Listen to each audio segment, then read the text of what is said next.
Welcome back. Now, it's actually time for us to start our parenting conversation this Tuesday. And this one is one that's especially dear to my heart because I have two daughters. Today, we have Olabisi Oni, CEO of Feto Swine Outfit and founder of Value Added Parenting. It's a platform where she talks to parents about intentional parenting through their daily activities. Today, we're talking about the needs, or rather how to meet the needs of the girl child. And this is a conversation that has had so many different versions, so many different back and forth, so many different schools of thought as to how we raise our girl children in society we find ourselves in today. Welcome back to the show. Thank you. I'm so glad to be here again. All right. So first of all, are there clear-cut needs that a girl child needs that a boy child does not need? That's where I would start from. Yes. There are? Yes. Okay. So when do we start having to take note of, instilling this or finding a way to provide these for the girl child? All right. What so age? We can say from 2 years old or less, because no child is actually too young to, for us to build some of this conversation with them. We started from the place of sex education, if you have been following us, yes, over the week. Okay. So now, the needs that we are talking about, the girl child today, is going to actually help them later in future in case any abuse wants to arise or any abuse wants to come up, because you have built this in them. That's when they are going to need it. Probably they might not even need it in your house. So one of the needs of a girl child wants to be empowered to make decisions. Okay. She wants to feel heard. Unlike while we were growing up, you don't talk while adults are talking. Okay. Unknowingly, you are shutting that child up. Okay. Because when you are giving a child instruction about a thing, let the child know why. The why is more important than the how. Okay. The why is the reason. So the child knows, okay, this is the reason my mom asked me to shut up at this moment or keep quiet or not talk, because my mom is having a conversation with somebody, maybe an adult. Okay. So that in case an adult approach your child in an appropriate way, your child will be able to come to you and say what happened. Okay. Not thinking I should not say anything because of adult and all that. So your child wants feel empowered to make decision. Okay, so now we have the needs of the girl child, and it feels like you're trying to put some bullet points as to what we need to provide for them. First of all, you've sort of given us you've told us to empower them with the opportunity to speak, right? But then in terms of the parent right now who probably already has a well-spoken or outspoken child, don't you think sometimes there are some aspects of some areas that the child shouldn't be speaking about at a certain age? Aren't there some limitations to this? Talk to us about that. Yes, that's where parents comes in and boundaries comes in. Okay. So the child doesn't know, so it is the right of the parent to let that child know appropriate stage. Okay.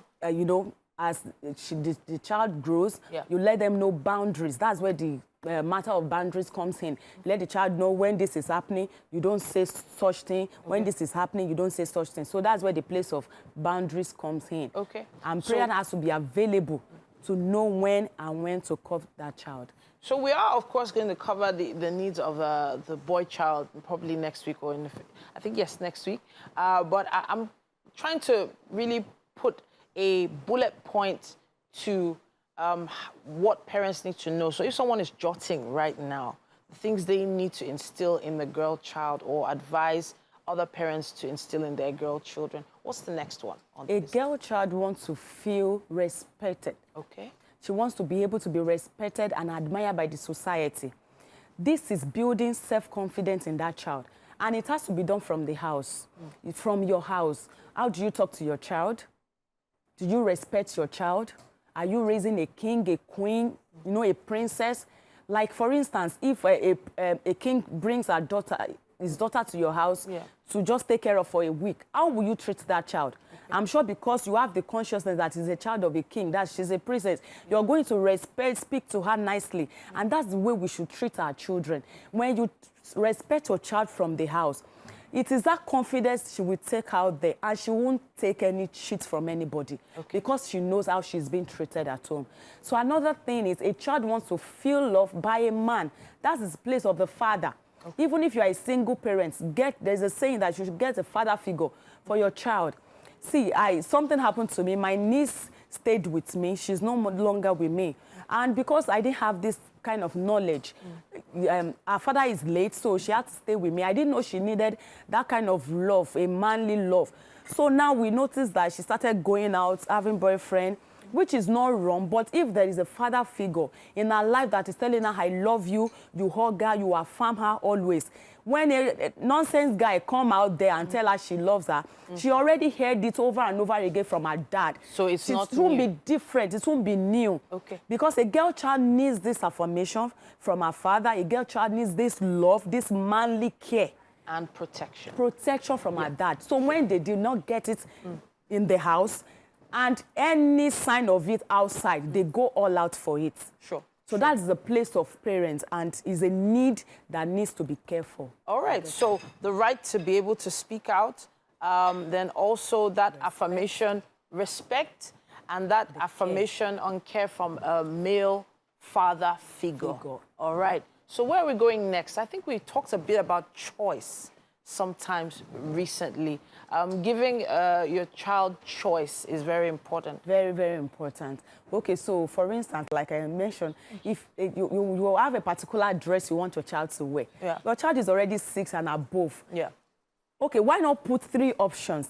Your best option that any of these, if you wear it, I'm okay with it, with your child, and let your child choose. See, you don't know, you won't see it, but in that child's mind, she has this kind of confidence that, oh, this is what I'm wearing, I make it up myself, you know, she's happy. I picked up myself, she's happy. Like, you know, you kind of give that child some kind of self-esteem. And if you want to give your child some instruction, you want your child to do some things, why not put it up like opinion? Make the choice.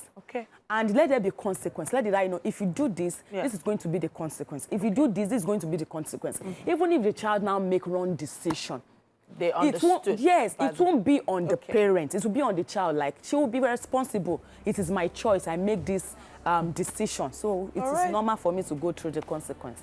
Now, we know that the list of needs of a girl child go way longer than a segment can cover, but we appreciate you, Olabisi, for coming to talk to us every single week.